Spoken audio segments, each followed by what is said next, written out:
Well, hi, here we are at Peacock Collegiate in Moose Jaw, and I'm talking to one of the grade 12 students at Peacock who has another aspect to her life, and that is that she is a Sea Cadet. And a very special Sea Cadet because she got to go on a summer on-ship experience with the Canadian Navy, Royal Canadian Navy. And so Alexis Valgardsson, Petty Officer First Class, is with us today. Welcome to our TV show. Thank you for having me. It's really, really cool to be here. Yeah.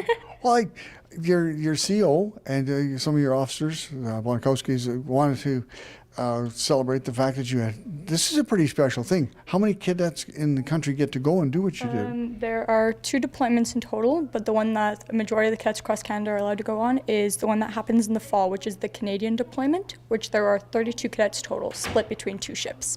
And that's all across Canada? Across Canada, yes. How'd you get selected? It was through a nomination process. So each corps from across Canada would send out their top cadets or their most senior cadets that they thought would gain from the experience. And then the D&D, National Defence, would handpick the cadets that get to go on the deployments each year. And so that's a pretty big deal. But the thing is, it's not just a regular Canadian ship. You went on what's called a Orca class vessel, which is it's similar to, well, you know the battleships, like really, really big? Mm-hmm. They're similar to this, but they're a training class vessel. Okay. And how many people will be on it? Typically, there could be anywhere for like training, 8 to 16 total. But if you were to go on just like a day trip with just like tourists from all over, the most that they could have on board would be 88 people, if that's just for a day sail. But you went for how long? I went for a week for training, which was Where really did you fun. go? We went up and down the western seacoast, so everywhere in BC and surrounding area. Yeah. So you started off in Victoria at Esquimalt? Yeah, we started off in Esquimalt and we made our way through to Chemainus, Salt Spring, Vancouver, Nanaimo. We went all around that area and then we came back up. That's pretty cool. Yeah. And now you've got a shirt on. Tell me about the shirt you're wearing. Okay, so this shirt has the logo for HMCS Oriole, which is a tall ship that's one of the oldest in Canada that's still working. Obviously not for Navy purposes, but for touring and so on.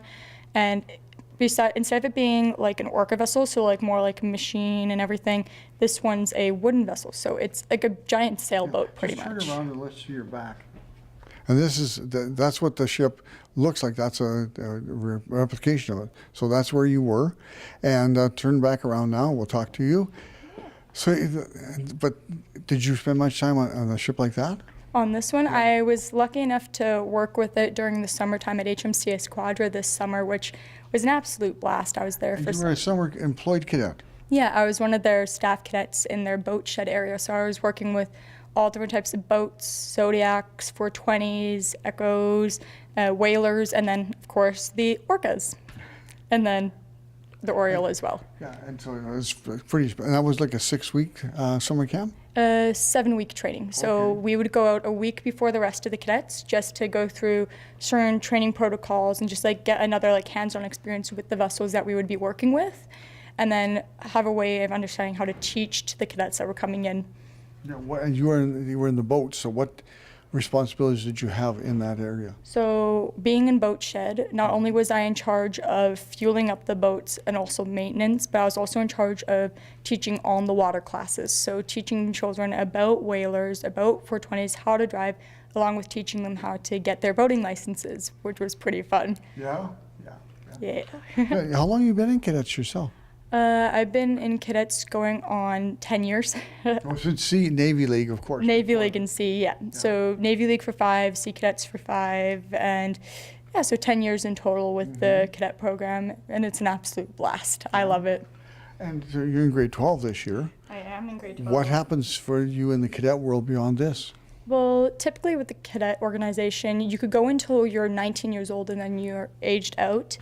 Usually most kids are done at 18 because they go on to university and post-secondary, so that's usually the cutoff range, but 19 definitely for sure. But with that, since I was in the cadet program, there are many opportunities open for me, especially with how long I've been in, so I can go into the Navy if I want, or any sort of armed forces with Canada's military, or just like go in and become a civilian instructor to become an officer later on, if I really wanted to. Yeah. What do you want to do? I'm not entirely sure at this point in time, but it's definitely one option available for me. Which you wouldn't have had if you hadn't been involved with the cadets. Exactly, and I highly recommend the cadet program for any child who wants to have an idea of what military life is kind of like, because it definitely gives you that opportunity. Yeah, well, and of course you went on your deployment, but you spent summer camps this year and last year taking different courses, yeah? I took general training, which is a 2 weeks, basic seamanship, which was 3, ship's boat operator, which was 6, and then staffing, which was 7. Yeah. And you're still young enough to go next summer again. Yeah, I am still young enough, so I can go one more year. Yeah. So, fingers crossed. Well, yeah, and what position would you like to have next year? Well, I was offered or told that I could be one of the chiefs at HMCS Quadros, so I'm going to apply for that, but also boat shed, because boat shed holds a dear place in my heart. Yeah. I have some really good memories from there. So, yeah. What's the best thing about cadets for you? Just the hands-on experience and the respect and discipline that you could learn, because I think for most children they're kind of lost in what they want to do. So me going in at such a young age and like being like thrown into this environment, it was a really good experience, because I was like, hey, this is something different, and I like that. And then I pursued it more, and there was more opportunities given to me each step of the way. Well, you're certainly not a sit-around kind of person, and cadet people have to be wanting to be mobile. Yeah, especially with any form of like military, you got to be able to move, do things, and be like, they promote healthy fitness, healthy living. But like even then, you could get there, you could work up to it, and you could do really fun things with it. Did you jump off the jetty? I jumped off the jetty numerous times, both in uniform and out of uniform in bathing suit, but like. We have to explain what this is. Oh, okay. So a jetty jump is, well, it's off of the edge of a dock. So most boats have a regular dock, but with a jetty, it's the kind of like a pier, and then you could go down onto the ramp, onto the floats. But for the jetty jump, you would go to the end of the pier, and then you would jump off of that. How high is that? It could go anywhere from 1 meter to like 8 meters. It's a pretty decent jump, depending. Depends on the tide. It depends on the tide, exactly. In my case, since I am a staff cadet, I was able to jump during suicide tide this year, which is when the tide's at one of the lowest points of the year. Yeah. This happens only 2 times a year, and so one of them always falls during the summertime when we're there. So officers and staff cadets are allowed to jump. I jumped this year. It was a thrill. It was a long way. I remember counting to 7, and then I finally hit the water. I was like, oh geez, okay, down I go. And of course, safety precautions, have to wear your life jacket, jolly straps. Those aren't always fun, but they're part of it, so you have to wear them. Well, that's good. We decided to come here and look, because at Peacock here there's a ship from World War II, a corvette that was called the HMCS Moose-Jaw, a model built by the shop teacher, and it's a metal ship, and so we just thought it'd be kind of cool to be by the HMCS Moose-Jaw to do this. Yeah, I think it's pretty cool too. Just like having this representation of the Canadian Navy is really cool, because you don't get to see a lot of that in today's society. You see a lot of air and army, but barely any sea, especially in the prairies, because most people are like, where do you even sail? Really big puddles. We find really big puddles, and that's where we sail. No, we actually sail on some of Saskatchewan's lakes, like Blackstrap, Buffalo Pound, Round Lake, and places like that. And then surrounding areas for different locations. But it's definitely cool to see Canadian Navy in the stuff. summertime, you get to go to Victoria. Get to go to Victoria, Ceremony of the Flags, which is that's a very special thing. I have a sister-in-law who goes out every year just to see that you guys do that. It's a special parade. It is. It's basically what it's called, Ceremony of the Flags. So we have every single prairie and territory's flag represented, and then there's the general salute. We have a guard, we have a band, and then we have our guns crews. They're my personal favorite. Yes. They're really fun. We get about 30 cadets on Navy field guns. Don't call them cannons. The gunners will get mad, but they're Navy field guns that basically do look like cannons, but smaller and really, really heavy. And then we have all these cadets move them around front of Parliament in Victoria. Then we have the band and everything, and it's a blast. And you get to shoot. And you get to shoot things, not actual live rounds, not live blanks. But in the cannon, you get to definitely hear like the blank fires, and like they have smoke and everything that comes out of them. It's a wow factor for sure. And every year they record it, and it goes on YouTube. So if you ever want to like check it out, but you can't actually be there, definitely check out the YouTube. And what would you look for?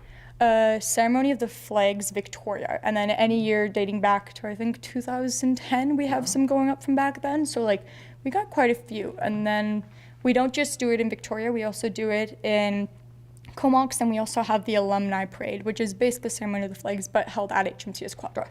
Okay. Well, wow. This sounds like this has been a really good thing for you to do. And I'm really happy that I got a chance to talk to you about it. You're a great spokesman, ambassador for the cadet program and for the Navy cadets, Sea Cadets, because for me, obviously, the cadet program has been a wonderful thing, and it's nice to hear the stories from someone on the other side. Definitely, because like you never actually know about the program until you actually talk with someone who's in it. And then most times people are like, oh, cadets, does that mean that you're going directly into the military? No, it's just giving you an idea of military life. And it's a definitely great program that I highly recommend for any child to look into. Because it isn't a recruiting thing for the military, although many cadets do want to go into it because they find that they like that kind of lifestyle. Yeah. Because you might do that? I might. There's definitely that door open, so I'm most certainly looking into it. Okay. Well, thanks, Alexis, for taking time out of your life, because you're playing in the orchestra for the musical. You have cadets, a few other things that you do. Photographer for the school. Photography for school, music festival stuff, and just a little bit of everything. And grade 12, but yeah, grade 12. Yeah. Yeah. Anyway, thank you, Alexis, and thanks to you for watching. We'll see you again soon on Moose Jaw this week.